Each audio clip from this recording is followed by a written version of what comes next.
ఓం శ్రీ గణేశాయ నమః. ఓం శ్రీ మహాసరస్వత్యై నమః. ఓం శ్రీ సీతారామాభ్యో నమః. శుక్లాం భరధరం విష్ణుం శశివర్ణం చతుర్భుజం ప్రసన్నవదనం ధ్యాయేత్ సర్వవిఘ్నోపశాంతయే.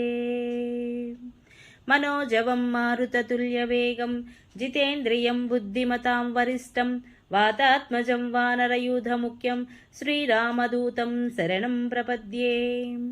రామాయ రామభద్రాయ రామచంద్రాయ వేధసే రఘునాథాయ నాథాయ సీతాయ పతయే నమః. సుందరకాండము 3వ రోజు పారాయణ. అనంతరము దేవతలకు ప్రభువైన ఇంద్రుడు పరితుష్టుడగుటకు కాంచి పర్వతోత్తముడైన ఆ మైనాకుడు మిక్కిలి హర్షము పొందెను. అంతటా ఇంద్రునిచే అభయవరమును పొందిన ఆ గిరివరునకు మనస్సు కుదుటపడెను. హనుమంతుడు ఆ సాగర ప్రదేశమును ఒక క్షణకాలములో దాటిపోయెను. పిమ్మట దేవతలును గంధర్వులును సిద్ధులును మహర్షులు సూర్య తేజస్సు గల నాగమాతయగు సురసతో ఇట్లు పలికిరి.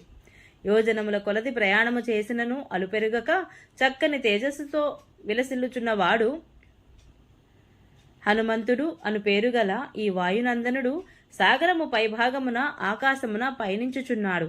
నీవు భయంకరములైన కోరలతో పచ్చని నేత్రములు కలిగి ఆకాశమంత వెడల్పైన నోరు కలిగి పర్వత సమానమైన భయంకర రాక్షస రూపమును ధరించి క్షణకాలము పాటు ఆయనకు విఘ్నమును కల్పింపుము. ఈయన బలపరాక్రములను మరలా తెలుసుకొన కోరుచున్నాము. ఇతడు ఉపాయముచే నిన్ను జయించునా లేక అపజయము పాలై విషాదమునకు లోనగునా? ఈ విధముగా దేవతలు గౌరవపూర్వకముగా నాగమాతయగు సురసాదేవిని కోరగా ఆమె వికారమైన వికృతమైన రాక్షస రూపమును ధరించెను.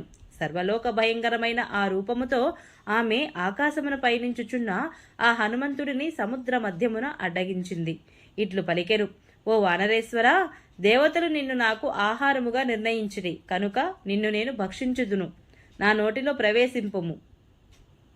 సురస ఇట్లు పలుకగా దివ్య శోభలతో విలసిల్లుచున్న హనుమంతుడు ప్రసన్నవదనుడై చేతులు జోడించి ఆమెతో ఇట్లనెను.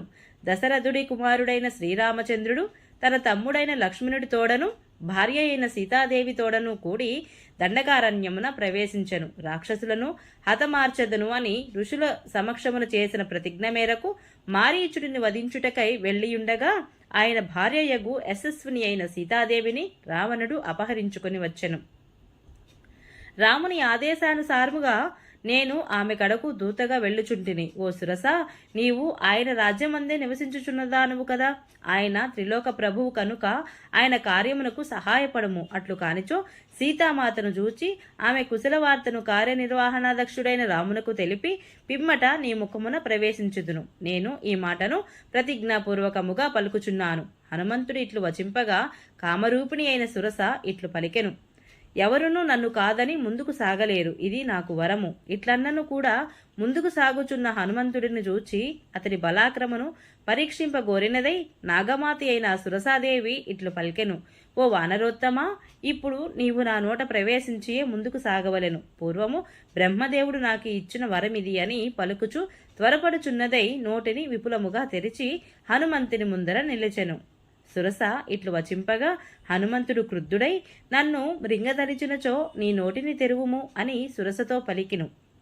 మారుతి కుపితుడై 10 యోజనముల వెడల్పుతో 10 యోజనముల ఎత్తునకు పెరిగెను. 10 యోజనముల వైపుల్యముతో ఎదిగి మేఘ సదృశుడై ఉన్న ఆయనను చూచి సురస తన నోటిని 20 యోజనములకు పెంచినది. అప్పుడు పిమ్మట హనుమంతుడు క్రుద్ధుడై 30 యోజనములకు పెరిగెను. అంతటా సురసాదేవి తన నోటిని 40 యోజనములకు విస్తరింపజేసెను. వీరుడైన హనుమంతుడు 50 యోజనములకు పెరిగెను. పిమ్మట సురసాదేవి 60 యోజనముల మేరకు తన నోటిని విస్తరింపచేసినది. అప్పుడు వీరుడైన మారుతి 70 యోజనములకు పెరిగెను. పిదప సురసాదేవి తన ముఖమును 80 యోజనములకు పెంచెను. మరలా హనుమంతుడు పర్వత సదృశుడై 90 యోజనముల ఎత్తునకు ఎదిగెను. సురసాదేవి తన హాస్యమును 100 యోజనములకు విస్తరింపజేసెను. సురసాదేవిచే విస్తరింప చేయబడిన హాస్యము దీర్ఘమైన జీహ్వ కలిగి ఘోరముగా నరకప్రాయముగా నుండెను. దానిని చూచి మిక్కిలి బుద్ధిశాలి అయిన వాయుసుతుడు సమయస్ఫూర్తితో తన కాయమును సంక్షిప్తముగా చేసి అంగుష్టమాత్రుడాయెను. మిక్కిలి వేగము గలవాడైన ఆ మారుతి వెంటనే ఆమె ముఖమును ప్రవేశించి చిటికలో బయటికి వచ్చెను. ప్రసన్నుడయ్యున్న ఆ వాయుసుతుడు అంతరిక్షమున నిలిచి ఇట్లు వచించెను. ఓ దాక్షాయని, నీకు నమస్కారము. నీ నోట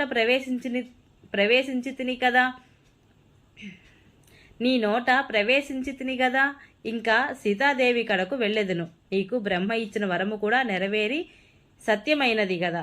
రాహుముఖము నుండి చంద్రుని వలె తన ముఖము నుండి బయటకు పడిన కపివరుడిని చూచి సురసాదేవి నిజస్వరూపముతో ఇట్లు పలుకును.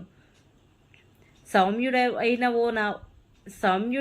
ఓ వానరశ్రేష్ఠ, రామకార్య సిద్ధికై హాయిగా వెడలుము. సీతామాతను మహాత్ముడైన రాముడిని కడతేర్చు. సౌమ్యుడైన వానరశ్రేష్ఠ, రామకార్య సిద్ధికై హాయిగా వెడలుము.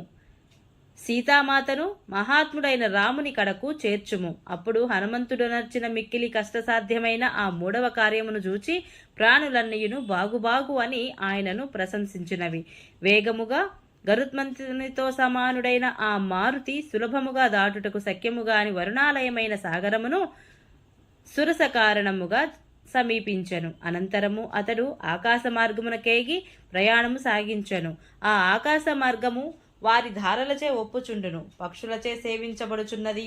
అచట కైసికీ రాగ ప్రవీణులైన తుంబుర ప్రభృతి గంధర్వులు సంచరించుచుందురు. అది ఇంద్రవాహనమైన ఐరావతముతో కూడియుండును. సింహములు, ఏనుగులు, పెద్ద పులులు, పక్షులు, సర్పములు మొదలగు వాటి ఆకారములు కలిగి వాటి వలె సంచరించుచున్న నిర్మల విమానములచే అది అలంకృతమైయుండును. వజ్రాయుధ ధ్వనులతో, పిడుగుపాటు శబ్దములతో, అగ్నుల కాంతులతో విలసిల్లుచుండును. పుణ్యకర్మలను ఆచరించి స్వర్గమును జయించిన వారు ఆయా ప్రదేశములను అలంకరించియుందురు. అది దేవతలకు సమర్పించబడిన హవిస్సులను తీసుకొని పోవు అగ్నికి మార్గమైనది. అందు సూర్యచంద్రులు తదితర గ్రహములు, అశ్విని మొదలగు నక్షత్రములు, తారాగణములు మనోహరముగా విలసిల్లుచుండును. మహర్షులతోడను గంధర్వ నాగ యక్షులతోడను అది నిండియుండును. అది స్వచ్ఛమై అతి నిర్మలమై ఉండును. విశ్వావసుడు అను గంధర్వరాజు అచట నివసించుచుండెను.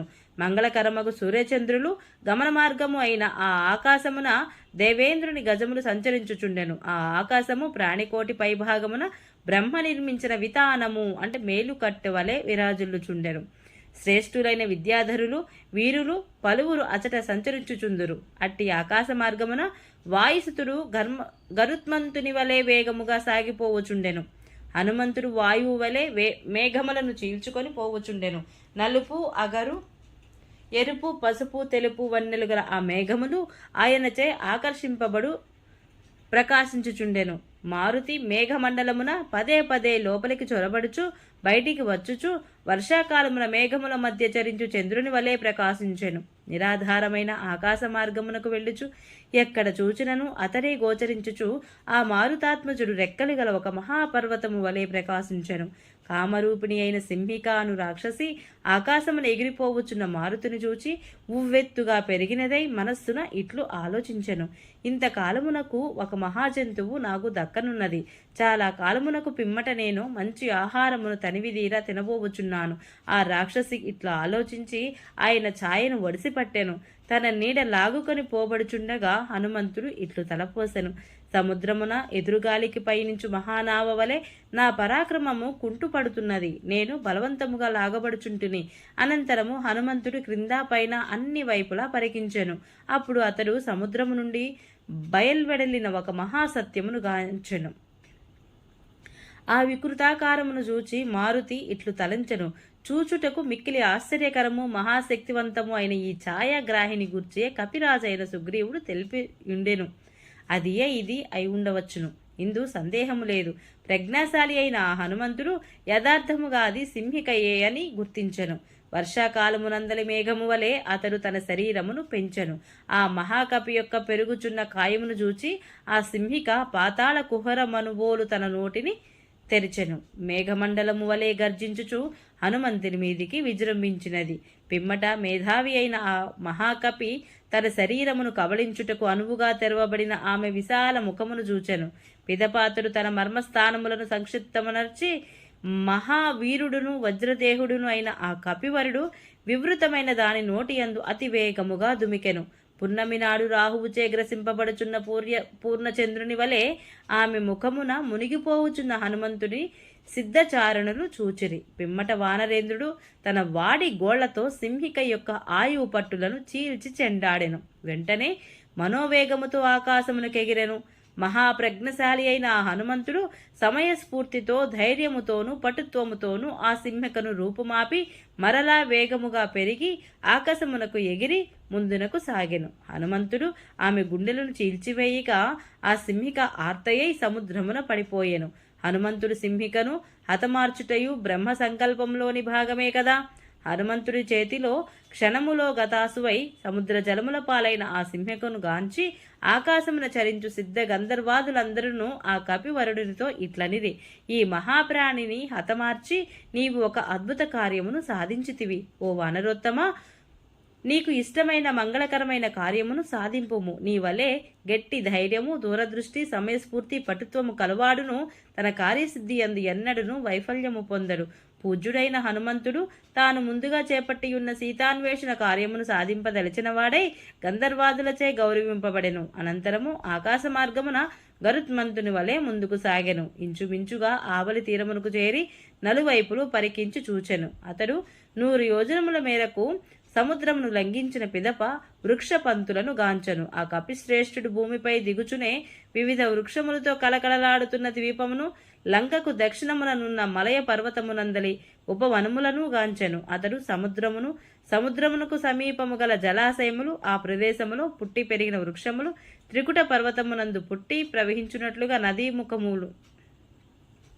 నదీముఖములను గాంచుచు మహామేఘ సదృశమై ఆకాశమును నడిగించుచున్నట్లుగా ఒప్పుచున్న తన శరీరమును చూచి ప్రతిభామూర్తియగు అతడు ఇట్లు ఆలోచించెను: నా పెద్ద శరీరమును అమిత వేగమును చూచినచో రాక్షసులందరూ సంభ్రమాశ్చర్యములకు లోనగుదురు. ఇట్లు ఆలోచించి పర్వతముతో సమానముగా తన శరీరమును కుదించుకొనెను. జితేంద్రియుడు మోహము తొలగిన పిదప ఆత్మజ్ఞాని అయిన స్వరూపమును పొందినట్లుగా హనుమంతుడు మరలా స్వస్వరూపాస్థితుడాయను. బలిచక్రవర్తి సంపదలను హరింపదలిచి వచ్చిన విష్ణువు త్రివిక్రమావతారము ధరించి పిమ్మట యథాస్థితికి వచ్చినట్లుగా అతడు తన సహజమైన ఆకృతితో ఒప్పెను. మనోహరమైన వివిధ రూపములను ధరించగలవాడును, శత్రువులకు జయింపనలవి కానుడును అగు హనుమంతుడు సముద్రపు ఆవలి తీరమునకు చేరెను. పిమ్మట తన పర్వత ప్రమాణ దేహమును చూచుకొని తన కర్తవ్యమును నిర్ణయించుకొని చిన్నదైన తన సహజ రూపమును ధరించెను. అనంతరము గొప్ప పర్వత శిఖరముతో సమానుడైన మహాత్ముడైన ఆ హనుమంతుడు సర్వ వస్తు సమృద్ధము, విచిత్రములైన రంగులు గల చిన్న చిన్న శిఖరములు గలదియై మొగలి పొదలతోనూ విరిగిన చెట్లతోనూ కొబ్బరి చెట్లతోనూ అలరాలుచున్నది అయిన లంబ పర్వత శిఖరముపై దిగెను. అంతట కపివరుడు సముద్ర తీరమున చేరి మహాపర్వతము యొక్క పైభాగమునున్న లంకా నగరమును చూచి తన పూర్వరూపమును విడిచి ఆ గిరిపై దిగెను. ఆయన దిగినప్పుడు మృగములు, పక్షులు వ్యధ చెందెను. పెద్ద పెద్ద తరంగ పంక్తులతో వెలసిల్లుచు దానవులకును పన్నగములకును నెలవైన సముద్రమును హనుమంతుడు తన పరాక్రమతో దాటి ఆ జలది తీరమున దిగి అమరావతి వలె ఒప్పుచున్న లంకా నగరమును గాంచెను. వాల్మీకి మహర్షి విరచితమైన ఆది కావ్యమైన శ్రీమద్ రామాయణమునందరి సుందరకాండమునందు మొదటి సర్గము సమాప్తం. ఈ వీడియో మీకు నచ్చినట్లయితే please subscribe my channel, like, share, comment please. Thank you.